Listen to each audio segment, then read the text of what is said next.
Okay, great. Like I said, welcome and welcome to Blackhawk College. And I am Jody Becker, and I'm the program coordinator for early childhood education, and then also education. We have a couple of just straight education classes for people that want to transfer to a 4-year program to continue their education and get their bachelor's degree in education so that they can get their professional educator's license and teach in the schools. Today we're going to talk about early childhood education, which is primarily birth through 2nd grade. And then we're going to hit mostly pre-K. So that would be infants and toddlers up to 5 years old.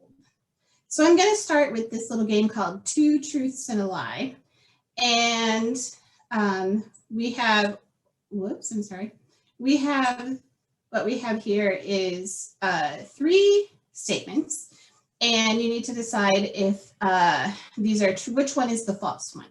So number 1 says, the most rapid development of our lives happens in early childhood. Toddlers experience a language explosion. The typical 1-year-old only knows about 70 words. But 6 months later, they are learning 1 new word every 2 waking hours. And number 3, working the ECE field is a lot like babysitting because you get to play with children all day. So which one do you think is false? 1, 2, or 3? And you can just go ahead and mention it in the chat.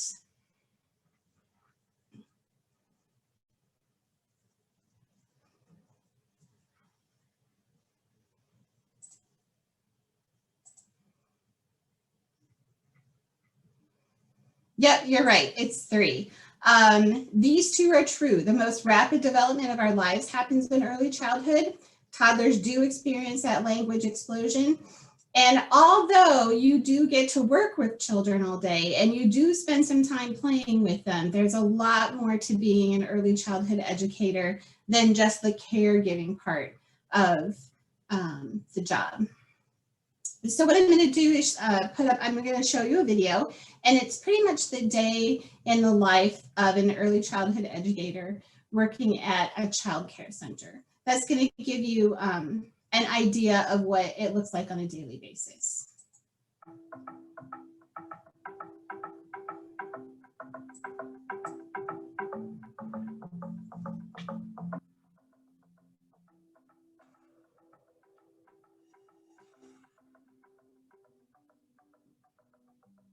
Working with young children can be an exciting professional career path. How do you know if it's the right fit? What draws people into the professional field of working with children? For many, there's a passion and love for children, as well as a deep understanding that there is more to the picture. To me, it's getting to be with the young children and having an influence on their lives, a positive influence. I think it's one of the most important jobs you can do, and it's one of the most fulfilling jobs. Just getting to be around their wonderment and their sense of awe, and no day is the same. It's always different, and you never know what you're going to get. That you really have to love this job. It's not something that you can just come to work and go home. It's something that you have to be passionate about, that you think about, and that you care about. I remember my kindergarten teacher. I always tell people that. I still remember my kindergarten teacher. So I think that plays a lot in early child care for me. I remember her name. I remember how she looked. I remember her teaching me how to tie my shoes. So I remember her, and she was important to me. So I think.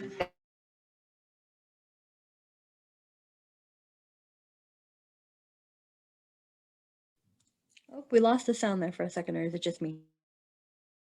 Nope, I lost it too for some reason. 32, so I think that's amazing.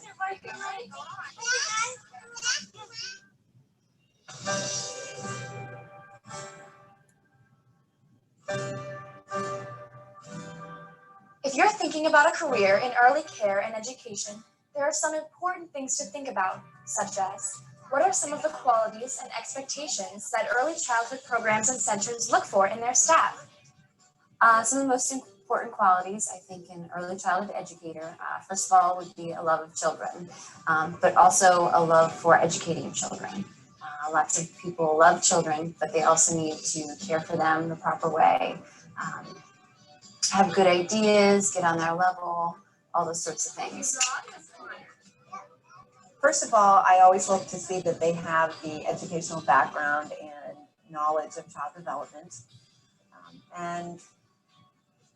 But more importantly, even than that, is that they love being with children. And by being with children, I mean not just being around children, but actually getting down with them. That they love to observe children, find out how children are thinking, find out how they best learn, and just have fun with them. I also look for someone who can be creative, someone that can think out of the box and take an activity and expand it so that it can meet the needs of all the children that they're teaching. And someone who can be flexible, because in this field, we have to be flexible. Often things happen that we don't have in our plans that we just have to work around. And sometimes there's something that occurs that is a teachable moment and we just need to go with that. And so I look for someone who can take advantage of those times as well. Also, I look for someone who's a team player, someone who can work well with others and can listen to others' ideas and be tolerant of other ways of doing things in their own.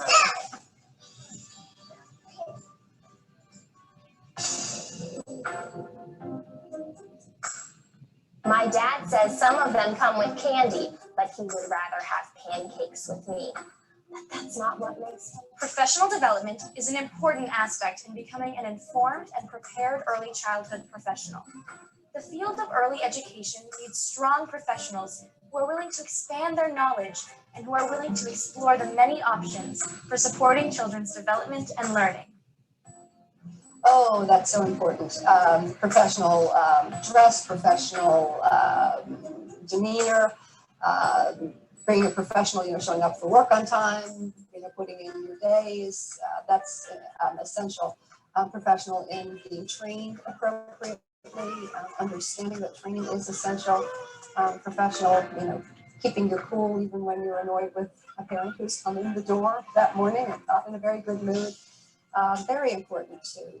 We are professionals. We are doing something extremely important, and it really is essential for the staff to recognize that they are professionals, that they're not just babysitters, that they are doing a very important role. And I try to pick something every year that we're going to focus our professional development on. So the staff is not only going to classes to meet the regulations, but we're also working as a team to delve into a topic a little bit farther so that we have a better understanding of how it relates to young children and how we can bring it to them.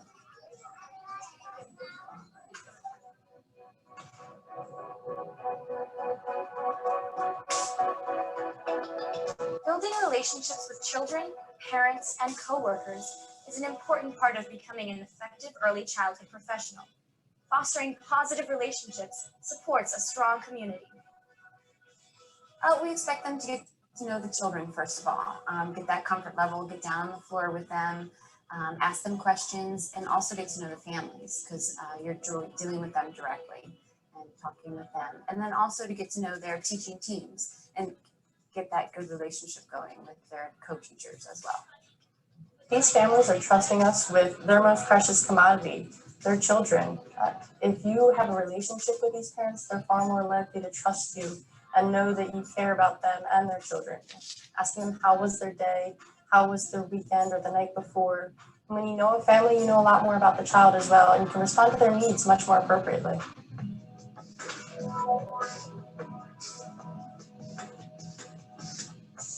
Be open-minded.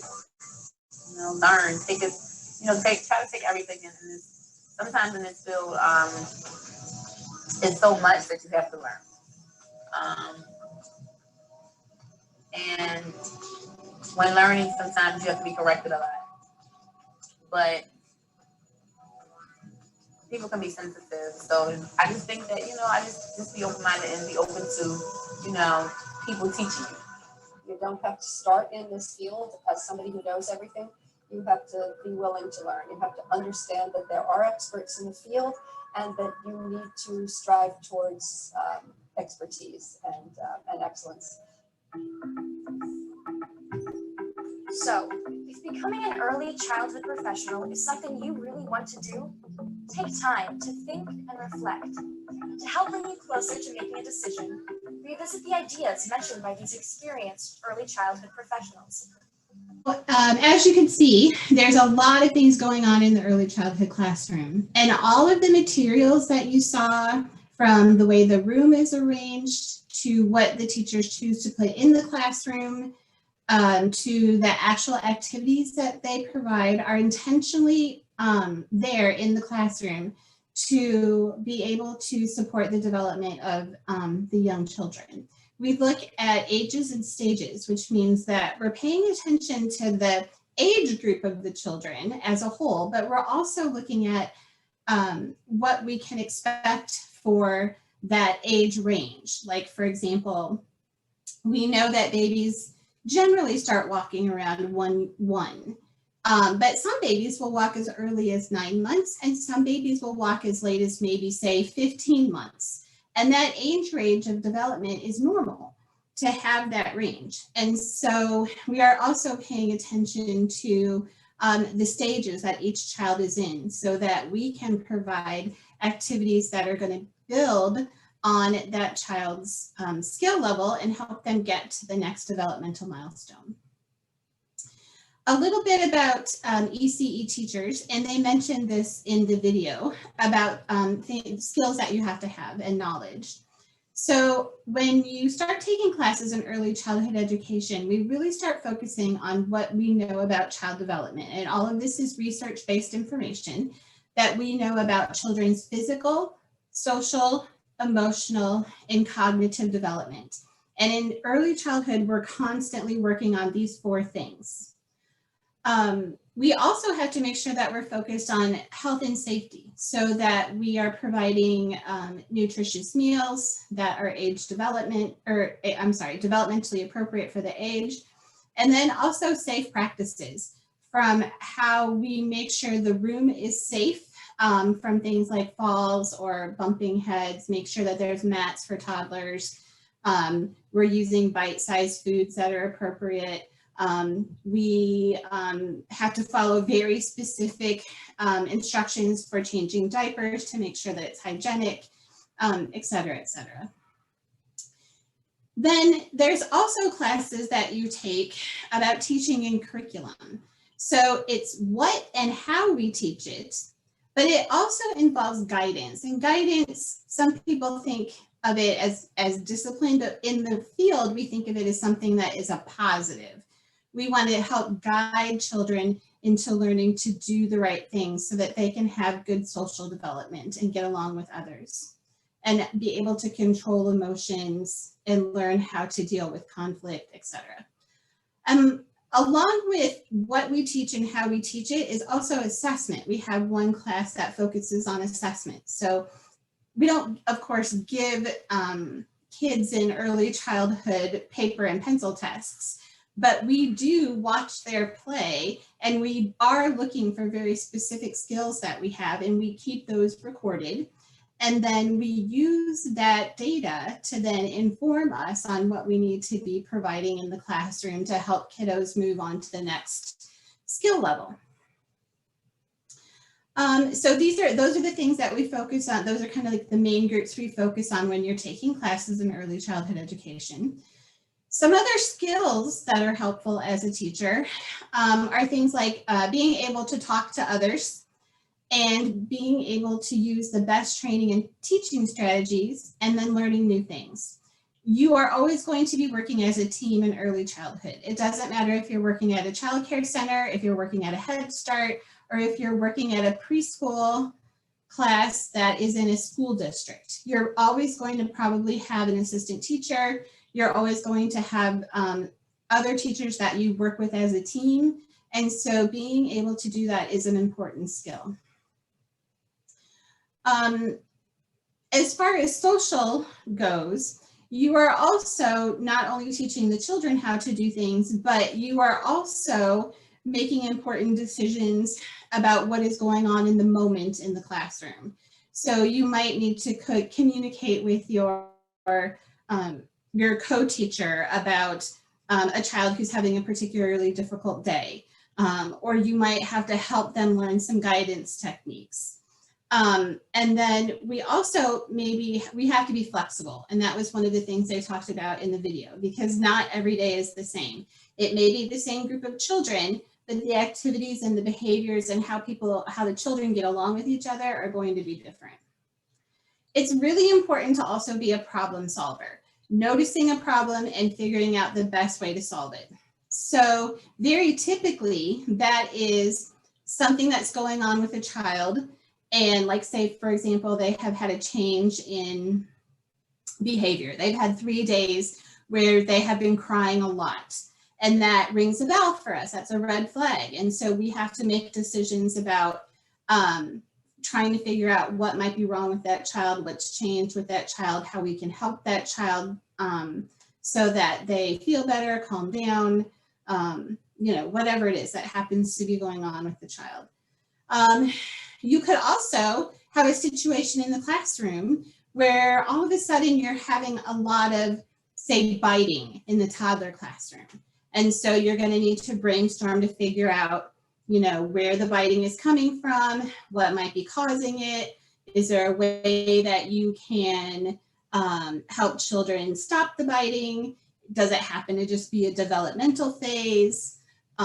Those sorts of things. So there's a lot of decisions and problem solving that need to be done during the day. As far as abilities go, I talked a little bit about this, where you're always going to be working with people and you're going to communicate by speaking a lot. And you're going to have to be able to listen and understand to what people say. And that's not just the children. You're also working with adults on a daily basis. From the co-teachers that you work with to the center director or maybe the principal, and then always the parents as well. So you have to be able to communicate on many different levels. Again, having good ideas and being able to put logic into place, noticing when problems are happening in the classroom, recognizing that you as the teacher are the one that has to help solve that problem, and then create new and original ideas for making changes in the classroom that are beneficial, or maybe some new and creative ideas on how to teach one of the content areas like math, science, or social studies. Attention, you do have to be flexible, but you also have to be a multitasker. It's very common in early childhood classrooms that you're doing 2 or 3 things at a time. You could be sitting down in the block area playing with a group of children in the blocks. At the same time, you have a little one who's sitting next to you because they're having a rough day and just need a little bit of a cuddle while you're watching what's going on over by the book area to make sure that everybody's doing what they're supposed to be doing. There's a lot of multitasking. Paying attention to something without being distracted means that we're really focusing on what's happening in the classroom. And although you're doing a lot of multitasking, it's purposeful multitasking, and make sure that everything is running as smoothly as it can. When we look at personality, people interested in this work like activities that include helping people, teaching, of course, and talking. Some other things include dependability, and dependability is important for a couple of reasons. So the state requires us to have a specific number of adults with any group of children at any one time. So like in the infant room, it's 1 to 4. So you have to have 1 teacher for every 4 children.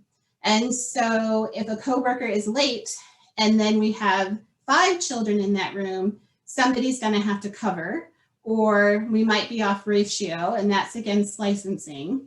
So it's important to be dependable, but it's also important to be dependable for the children as well. We know that establishing healthy, dependable relationships with children is important for growth and development. And so it's important that they have their teachers there on a regular basis and that there's not a large turnover in staff. We talked about flexibility. You got to have a lot of patience when working with children. Integrity is important, cooperating, having concern for others, not only the children, but your coworkers and then the children's families as well. Self-control and of course being friendly. You have to remember that parents put a huge amount of trust into us when they drop their children off to us in the morning. They're literally putting their child's life with strangers, people that they really don't know. And that's a huge amount of trust, which is why integrity, friendliness, concern for others, self-control are really important. And being friendly and welcoming is one way that we can build relationships with parents to help make that transition between home and school easier, but also because we look at the child from a team perspective. It's not just about the work we do with them at the center or school, it's also about what's going on in their lives at home. And we have to make sure that we're working with their families together to make sure that we're meeting the needs of the child and that the child is working on specific skills. All right, so let's talk about money. I'm not going to try to fool you and say that teachers make a lot of money because I know that you know that that's not true. From the Illinois Early Childhood Education Workforce Executive Summary, we know that wages are going to vary based on education. And that's true in many other types of jobs as well. The median hourly wage for teachers in licensed centers was $12.50, but it's increased to $13.64 for those with a bachelor's degree. That's the 4-year degree. Children who earn an ECE credential in addition to the bachelor's degree earn more. That means that they have their bachelor's degree plus extra classes. Licensed center teachers with an associate degree who work with infants and toddlers made $12 per hour, while those working with preschoolers made $12.46. And this amount of money that that workers make, that educators make, is going to vary. It's going to vary if you're working at a center, a Head Start, or a preschool that is in a school district where you're actually a school district employee. So it's going to vary depending on where you work. So at Blackhawk College, we have 3 programs that kind of stack on top of each other. Some people come in and they say, I know that I want to get my 2-year degree in early childhood education because I want to be a lead teacher in a childcare center. And so they come in and they're working on that AAS degree. But you don't have to start with that whole big chunk. You can come in and earn 2 different certificates that will help you get to that associate's degree.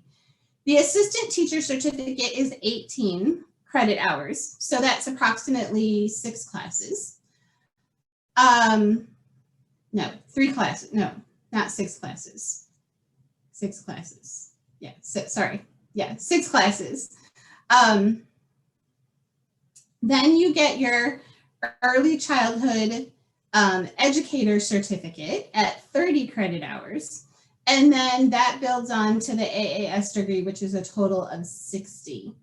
If you want to be lead teacher certified according to DCFS in the Child Care Center, then you're going to want to work towards your early childhood educator certificate and your associate's degree. Remember, we also have education courses available for any of you who are going to transfer from Blackhawk and then pursue your 4-year degree in education to get your license to work in a school district. So I'm going to stop right there. Do we have any questions at the moment? And you can either unmute yourself if you have a question, or you can also use the chat.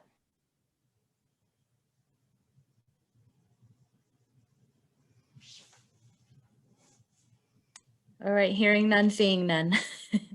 All right. So one of the core things that's important to remember about early childhood is play.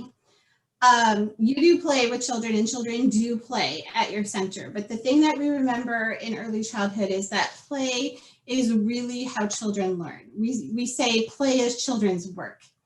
Mr. Rogers said, play is often talked about as if it were a relief from serious learning, like we take a break and we play. But for children, play is serious learning because the things that they are doing while they are playing are helping to build those little brains. In fact, play is critical to brain development. And one of the things that I feel is the most important thing about early childhood, and the reason I'm passionate about it, is because so much brain development happens in early childhood that then impacts who that person is going to be as an adult. And we're setting the foundation for that person to be a healthy, well-adjusted person in early childhood. It's a critical period of time where it's really some use it or lose it skills happen. And so when children gain all of the skills that they need physically, socially, cognitively, and emotionally when they're playing, they're building imagination and learning language skills and strengthening their physical skills. It builds self-esteem.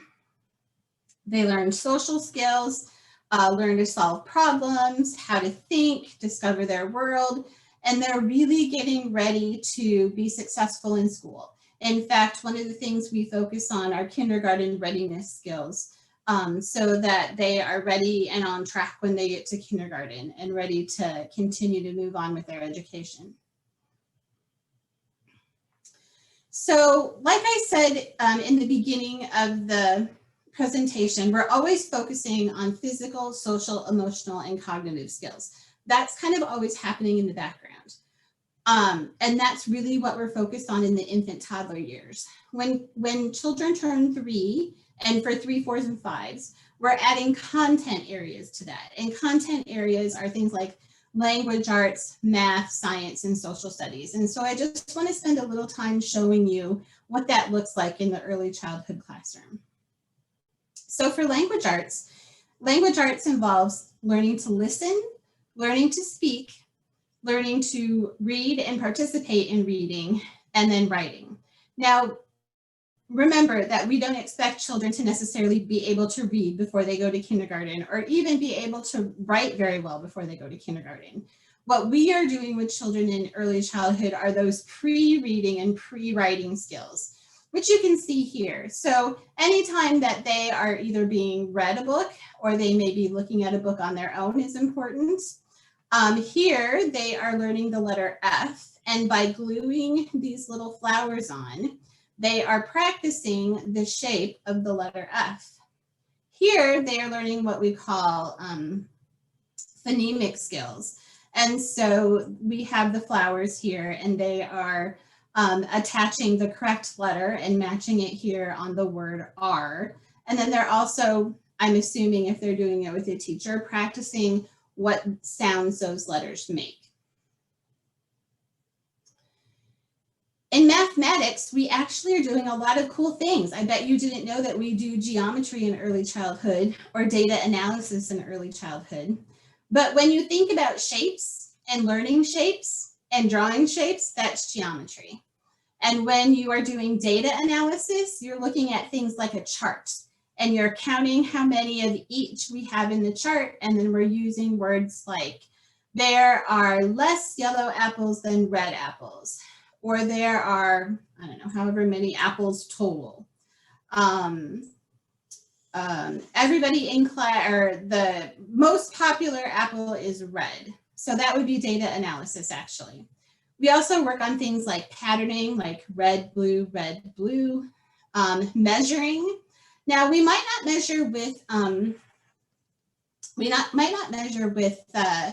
a ruler right away, but we are going to practice how to measure. And one of my favorite ways of measuring with children is using a dog bone. So, you know, like the big milk bones that you can buy, we would call that an arbitrary unit. And so what I would do is I would have the children go around and measure things with that dog bone. Like I would say, how many dog bones high is the table? And then they would practice that measuring, but using those dog bones, and they would say, you know, it's 10 dog bones high. So you can see they're not using inches yet, but they're learning how to do the work of measuring and learning how to use the vocabulary of measuring. Over here, they're looking at numbers. So this would be number sense and counting. They're looking at what the numbers look, they're looking at what the numbers look like, and then they're adding the correct number of buttons onto those numbers. So what this is doing in their brain is it's learning to correspond what the number looks like with the quantity. Science in early childhood is a lot about this first thing, demonstrating curiosity about the world, asking questions, being able to talk about things that children see and the questions that they have about it. We plan and carry out some simple experiments. We do like some color mixing and some sink and float activities. There's lots of other kinds of simple experiments we do with children. But we're also starting to introduce concepts like science and engineering, and even like a little bit of physics with force and motion, like using ramps and rolling balls down ramps and seeing if the ball rolls faster or slower on a tall ramp or a short ramp. Those are all skills that are starting to form in early childhood. Now, when we think of social studies, we think of maps a lot, because probably in every history class you've been in, there's maps on the wall, or back in social studies when you were in grade school. Now, so maps are one of the things that we introduce to children, but we don't work a lot on in early childhood because it's too abstract. They aren't able to really picture the world from a map point of view yet. So we're working on other things like concepts related to citizenship, which would be things like getting along with our friends in our classroom, having helpers in our classroom to make sure the fish gets fed and the plants get watered and somebody turns out the light. Awareness of themselves and other people and families, where and why people work. So community helpers that you can see up here, that's a popular theme for social studies. And then exploring concepts of goods and services. So producing something for somebody to buy. Those are all some social studies themes that we focus on in early childhood. The other one is physical development and health. So we work on a lot of movement skills, and gross motor skills are the big muscles like our legs and our arms. And then fine motor skills are usually things with our hands and our fingers. We also focus on rules and safety during physical activity, team building skills, and then also health promotion and prevention, like healthy foods, brushing our teeth, and taking care of ourselves. And then some basics about how the human body works, like our bones and our muscles, etc.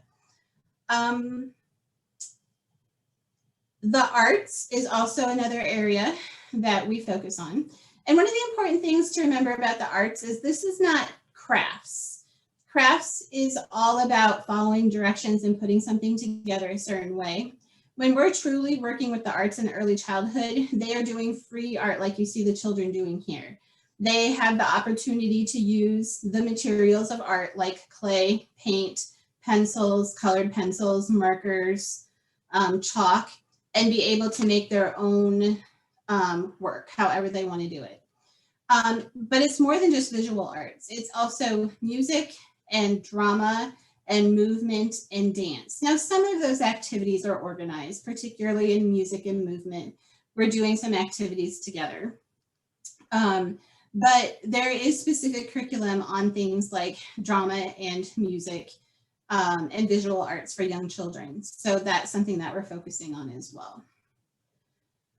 So you can see as we are working with young children in early childhood, they're getting exposure to a lot of different content areas that are going to help them be ready when they get to kindergarten. And it's building those little brains so that it sets the foundation for further learning.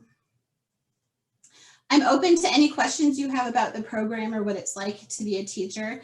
My contact information is on here. If you have more questions, once you leave the session, don't hesitate to contact Michael or Gabby. They will get you my contact information and I can help you get started or answer any other questions.